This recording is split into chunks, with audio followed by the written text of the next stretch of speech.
یہی رہوں گا کیونکہ میں نے اسے پسند کیا ہے۔ وہ کیوں کلیسیا کو پسند کرتا ہے؟ کیوں کلیسیا اس کا مسکن ہے اور کلیسیا اس کی آرام گاہ ہے؟ کیونکہ کلیسیا کی یہ گواہی ہے، نمبر 1، یہ گناہوں سے پاک، دنیا سے الگ کیے ہوئے لوگ اور نجات کے لباس اور راست بازی کے خلت یسوع کے ساتھ ملبس ہے، اور یسوع کے بیش قیمت خون سے خریدے ہوئے ہیں۔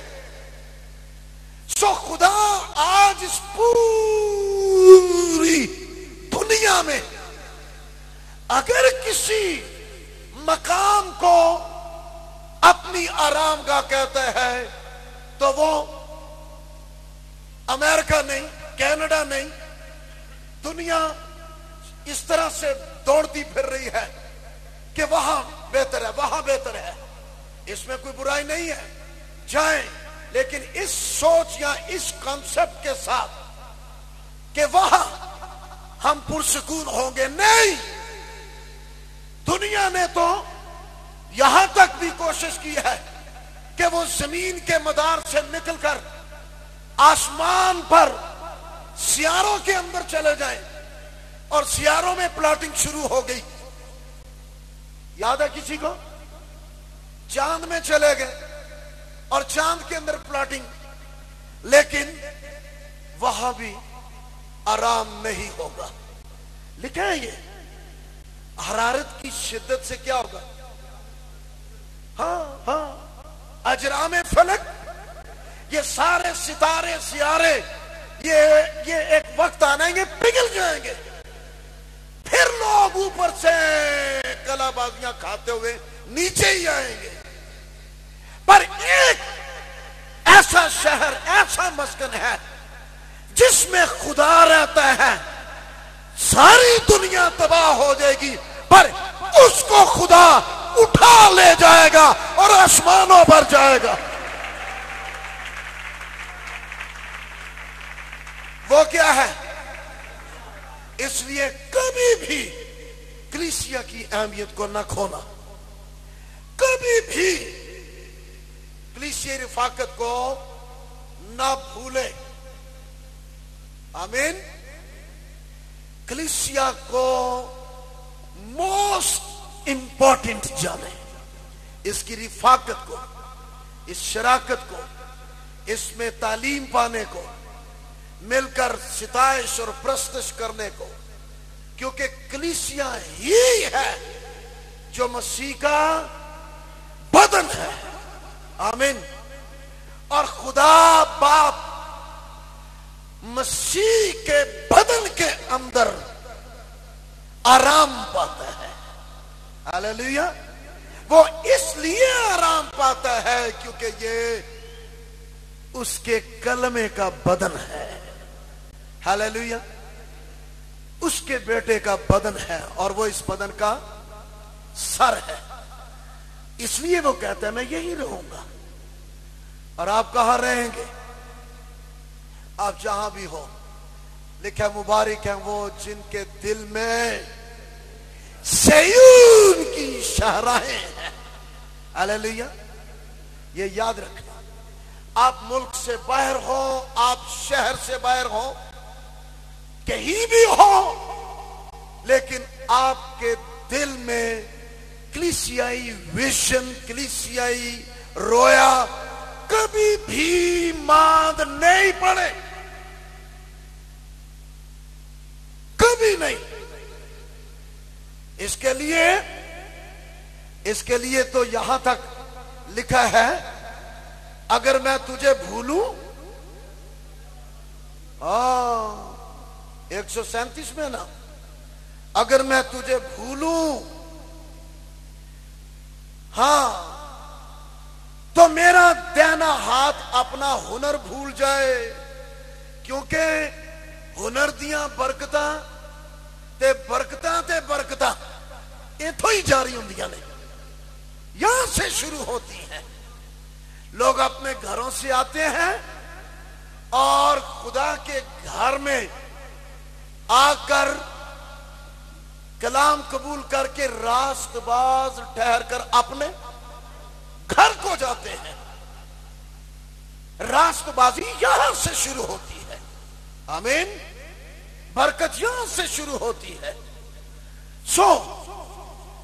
اگر میں تجھے یاد نہ رکھوں اور اپنی بڑی سے بڑی خوشی پر ترجیح نہ دوں تو میری زبان میرے تالو نالی چپک جائے.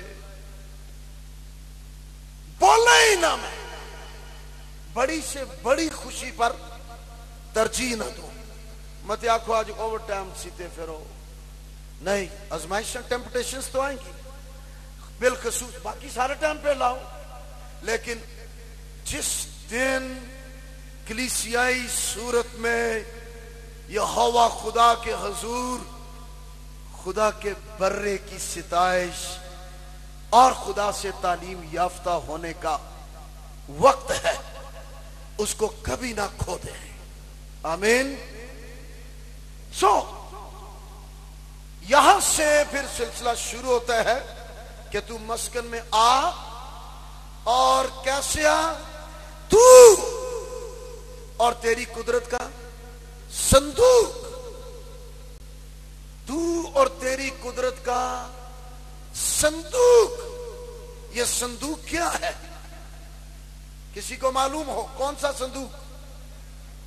عہد کا صندوق. اس صندوق کے اندر کیا کچھ تھا؟ پہلے بہنوں میں سے کوئی بتائے. نہیں, نیوی باز آ رہی ہے, اونچا بولیں. صندوق میں کیا تھا؟ ہاں, خدا کا کلام تھا اس کے اندر. دوسری بات بھائیوں میں سے عصا. تیسری بات خادموں میں سے ادھر آواز آئی, مان. کیڑا مان؟ آسمانی مان. تین چیزیں, تین کا عدد خدا سالوس کا عدد ہے, الوہیم کا. الوہیم کا. اوکے. اور یہ تینوں چیزیں یسوع مسیح کی ذات کو پیش کرتی ہیں. آمین. کیوں خدا نے عہد کے صندوق کے اندر من کو رکھوایا؟ تاکہ جب یہ صندوق اٹھا کر چلے تو اس گواہی کو یاد رکھیں کہ میں ہی ان کا خدا ہوں جو ان کو رزق دینے والا ہوں. میں ہی ہوں جو ان کا رازق ہوں. آمین.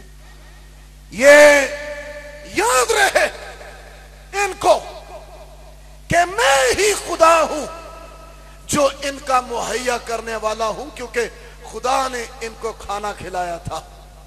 کہاں سے آیا تھا یہ کھانا؟ آسمان سے من آیا تھا. اس لیے خدا نے یہ ضروری جانا ہے کہ اس عہد کے صندوق کے اندر اس گواہی کو رکھے, اور جب یہ لے کر اسے چلے تو یاد رہے کہ ان کا رازق ان کے ساتھ ہے. ان کی ضرورتوں کا پورا کرنے والا ان کے ساتھ ہے. ان کا مہیا کرنے والا ان کے ساتھ ہے. آمین. ان پر اپنی مٹھی کھولنے والا ان کے ساتھ ہے. ان کے لیے ہر نعمت اور ضرورت کی چیز دینے والا ان کے ساتھ ہے. دوسری بات, عہد کے صندوق کے اندر یہ پہلی علامت جو ہے یہ ذات اقدس یسوع کو پیش کرتی ہے, کیونکہ یسوع جب اس دنیا میں آیا تو یسوع مسیح نے بھی یہ اعلان کیا کہ میں وہ روٹی ہوں جو آسمان سے اتری ہوں. گویا روٹی, اس کا تعلق ہماری نجی ضرورتوں کے ساتھ ہے. اوکے.